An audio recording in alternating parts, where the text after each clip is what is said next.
इसलिए शराब बनाता है ताकि पुलिस दलित को कुछ कर नहीं सकेगी और दलितों को पैसे की और मारने की भी धमकी देता है। तो जहरीली शराब जो बनता है इसको रोकिए। अब बॉर्डर इलाका तो समझिए कि थाना बिकता है, तो मारता भी है, पैसे भी नहीं देता। तो हमारा तो साफ है कि शराब पर पुनर्विचार करनी चाहिए, रेवेन्यू को बढ़ा देनी चाहिए। दिल्ली में 70% रेवेन्यू शराब को बेच करके दिल्ली सरकार ने क्या किया, जब कोरोना में लोग रेवेन्यू कम हुई तो शराब से ही रेवेन्यू की पूर्ति की गई, तो डेवलपमेंट भी तो बाधक हुआ। और जिन मुद्दों को लेकर के शराब को, घरेलू झगड़ा, हिंसक झगड़ा और महिलाओं पर प्रताड़ना को लेकर के बात हुई, वो ज्यादा बढ़ गया। तो एक प्रयोग आपने किया, तो उस प्रयोग जब सफल नहीं हुआ तो उसको आप चैनलाइज करिएगा ना, विचार करना चाहिए। तो सरकार से डिमांड है मेरा कि इसको विचार करिए। ब्लॉक में 1, जिला में 4, शहर में, गांव को कंप्लीट पागल कर दीजिए। देसी शराब पर बैन कर दीजिए और शराब पर 70% रेवेन्यू बढ़ा दीजिए और बाहर के शराब को आप रोक दीजिए। बहुत का रास्ता बताओ, हम जानत तो नहीं, पूछा तो नहीं राव जी। हाँ बेटा, जोर से तने बोलेगा बाबू, थोड़ा पीछे हट जा बाबू। तू का करो, कमी दिखाई सब्जी उब्जी की दुकान, कुछ अंडा की दुकान कर लेबा। हम कुछ मदद करब तो और हटिया उटिया पर, चौरा हटिया पर कुछ करबा।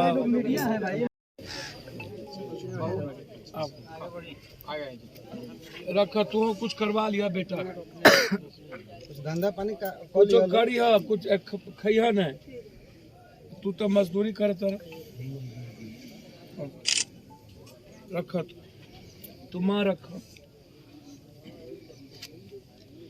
माँ के देखा एकरा घर में कोई नहीं खे, तू तो मजदूरी कर लेबा। लेकिन जब तक ये कुछ करिया ना तो बच्चा है कर बुझ गया ना। सब्जी उब्जी जैसे वहाँ पर वो बच्ची अकेले रहे, ना बाप ना भाई, और पापा चिल्ला रहे हैं। हम शादी खातिर हम 25,000 रुपया दे दें, बेटी के शादी खातिर हम कर दें, तो तू बेटी के शादी कर ले, बुझला। दोनों कुछ कर लिया, पूरा मदद हम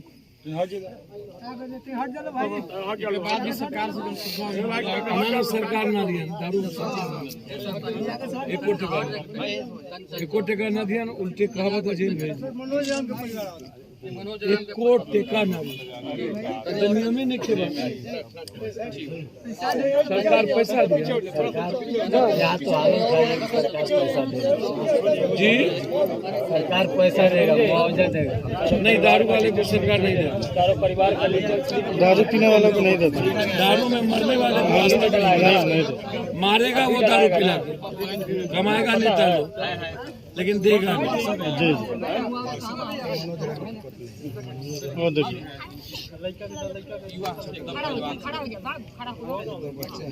क्या करेगा, बैठ जाइए थोड़ा सा।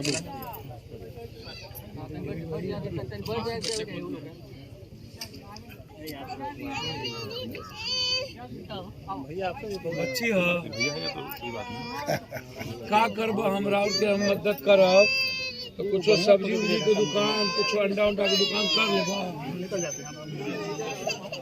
हटिया उटिया है ना बाजार पर, कहीं कुछ दुकान कर लेबा गाँव घर के हटिया पर, हम मदद करत नहीं। 10,000 रुपया हम देव तो 10,000 के ज्यादा अंडा हो जाए, फिर डेली 300-400 रुपया तू कमा लेबा, परिवार के कोनो सब्जी कर लेबा, कुछो कर लेबा, कुछ आलू खरीद लेबा, कुछ सब्जी खरीद लेबा, 2-4-5 प्याज, तो दुकान वहाँ बिक जाए जी। पुलिस के पदाधिकारी के वरिष्ठ लोग इन्वॉल्व हैं, नेता इन्वॉल्व है, प्रतिनिधि इन्वॉल्व है, माफिया इन्वॉल्व है। और छोटे छोटे बेरोजगार लड़के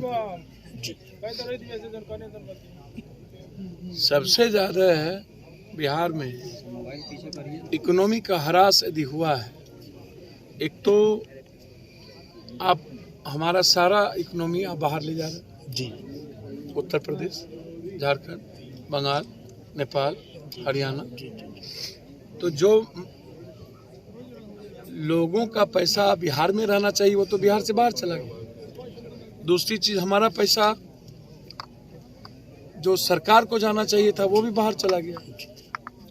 और तीसरी चीज़, जो जनता के काम में लगना चाहिए वो माफियाओं के घर चला गया। एमएलए, एमपी, मंत्री संतरी के घर चला गया, पदाधिकारी के घर चला गया।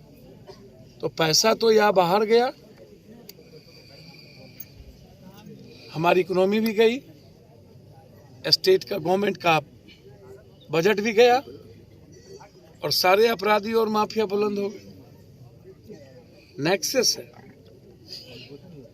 ये जो अपराध बढ़े हैं, बलात्कार बढ़े हैं, उसके पीछे सबसे बड़ा सिर्फ सोशल साइट पर जो आप बात करते हैं मुख्यमंत्री जी या सरकार, पॉर्न या अन्य चीज, उसमें शराब की सबसे बड़ी भूमिका।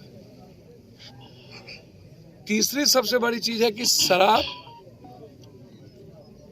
कौन बेच रहा है उसकी खबर यदि कोई दे दिया, या तो थाना उसको फंसा के जेल भेज देगा, या नहीं तो फिर थाना कहेगा उसको मार देने।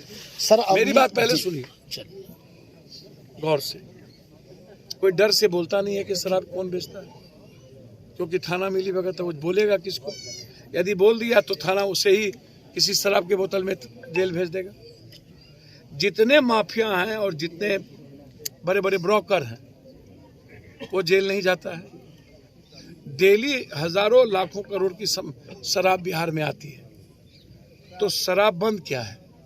जब हम शराब पकड़ ही रहे हैं, शराब में बंद मर ही रहा है, शराब डेली आ ही रहा है, और हमारी रेवेन्यू खत्म, कोलैप्स की ओर है, हमारे लोग मर रहे हैं। अब आप हमको बताइए कि एक बच्ची जिसके न भाई है न बाप है, उसकी शादी कैसे होगी? सरकार कहती है पैसा देंगे नहीं, शराब से मर रहा है, और उल्टे आप जेल भेजते हैं। तो पप्पू यादव को उस बच्ची को 25,000 रुपया उसके शादी के लिए देना पड़ा।